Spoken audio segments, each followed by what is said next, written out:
They keep mentioning the bride has something to say and she's gonna fucking say it. Well, I got something to say. Frankenstein.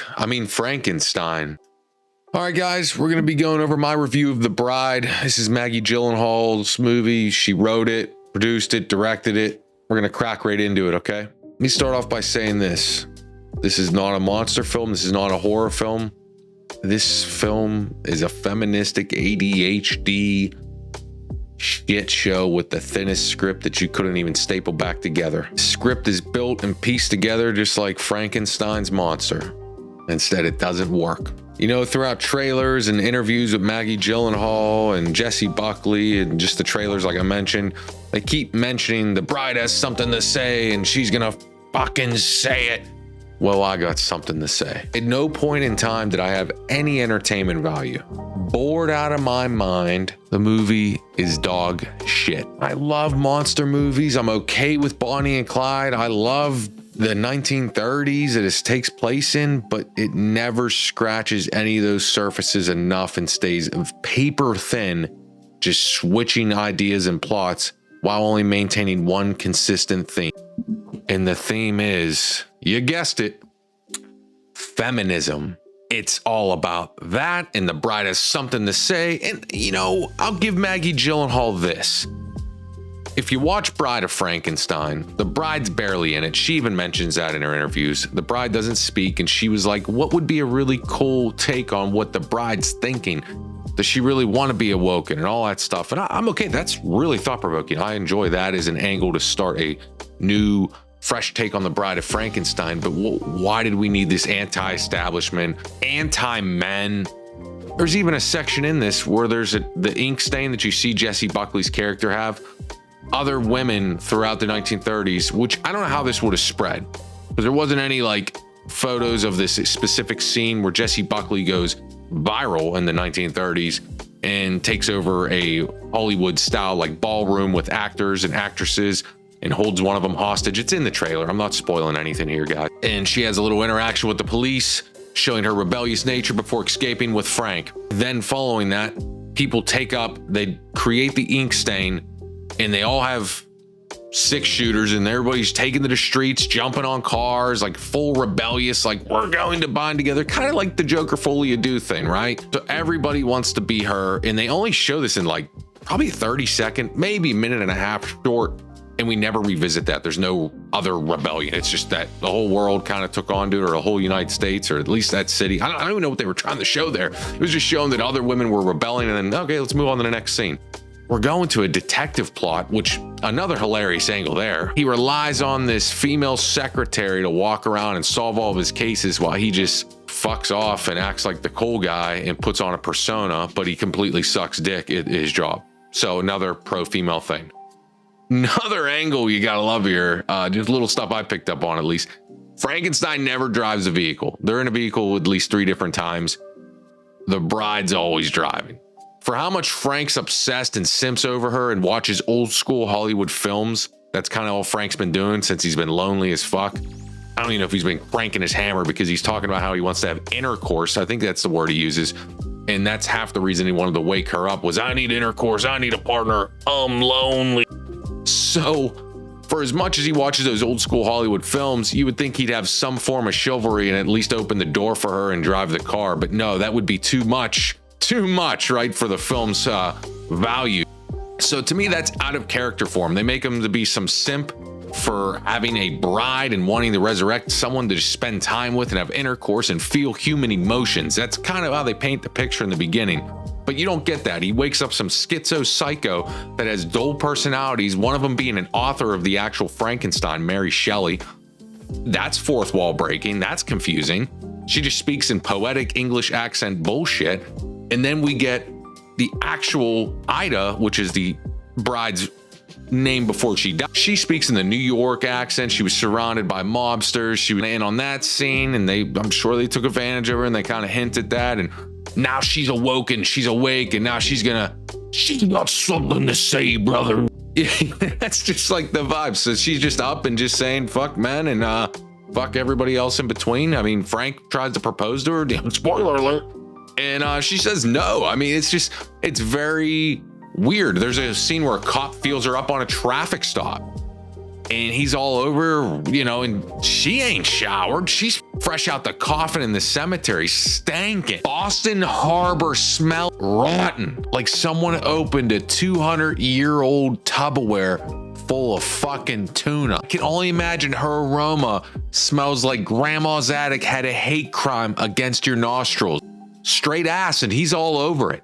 And I love it. The cop's partner's just chilling in the car. Like, yeah, it's something we do. Yeah, we always just feel up cooters on traffic stops, specifically of the half-dead monsters that are supposed to be like boloed everywhere. Like every other cop's out to get them and knows what to look for. These two half-wit cops pull them over, and instead of realizing that they're monsters, they're just like, I'm just gonna fondle this woman on the side of the road while he also says weird, like poetic bullshit. Like, I don't know. Nothing really landed for me. I was bored.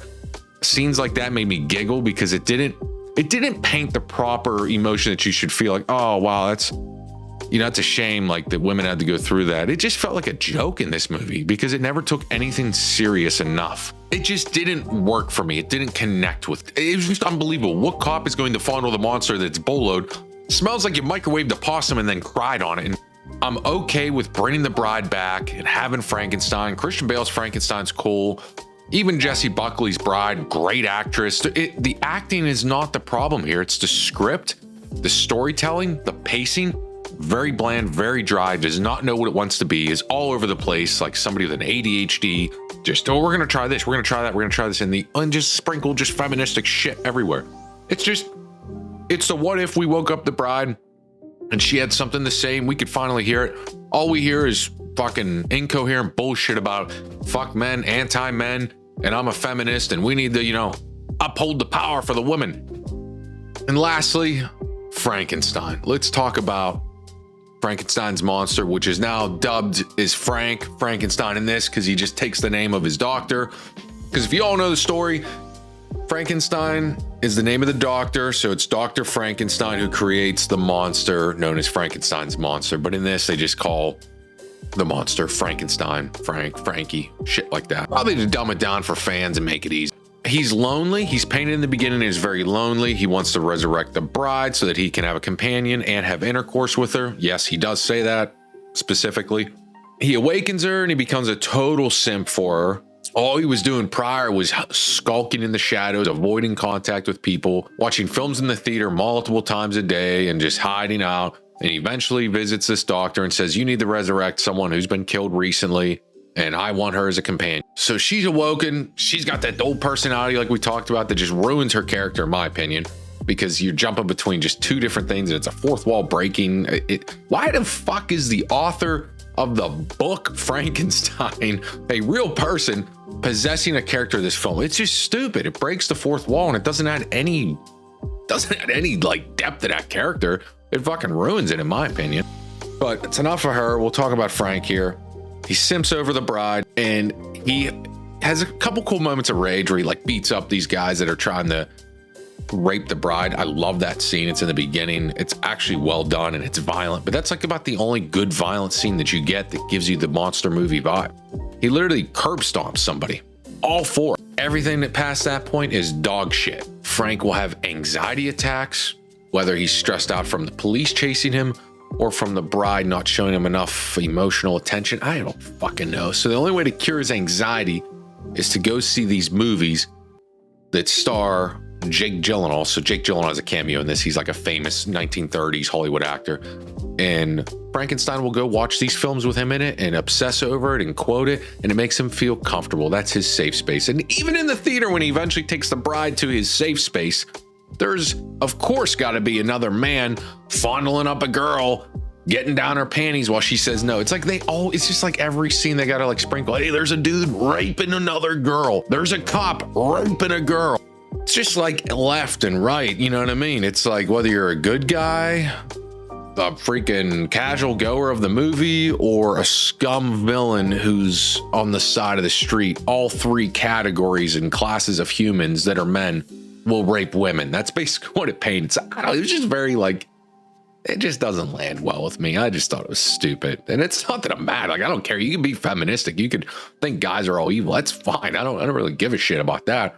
I just don't think it did good for the film. I think it was very cheesy. It's a waste of these actors and actresses across the board.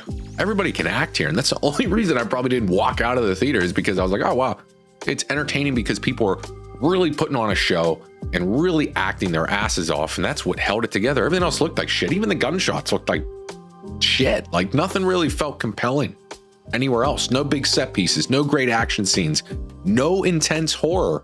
Just a weird film that tries to do too many things and it scratches the surface barely, never digs deep down into the root of the characters. As much as she may want to pay homage to Frankenstein and the Bride of Frankenstein films, books, etc., I don't really think it does any of that. It just feels like an excuse to slap a label on, call it The Bride, and make it be a feministic movie that it's not even a good feministic movie. It's not a good movie, not a good horror film. It's not really a good monsterverse film. This is why I don't recommend it. It just doesn't fit into any good film. Like if it was a good feministic film, I'd say go out and see it. If it was a good monsterverse movie, go out and see it. There's no reason you should not watch it. It's a waste of your time, money, and effort getting to the theater, let alone clicking rent on your TV. I would not even recommend. Avoid it at all costs. I'm down in the trenches. I'm taking bullets. I'm dodging it all. Whoa, we got explosions here.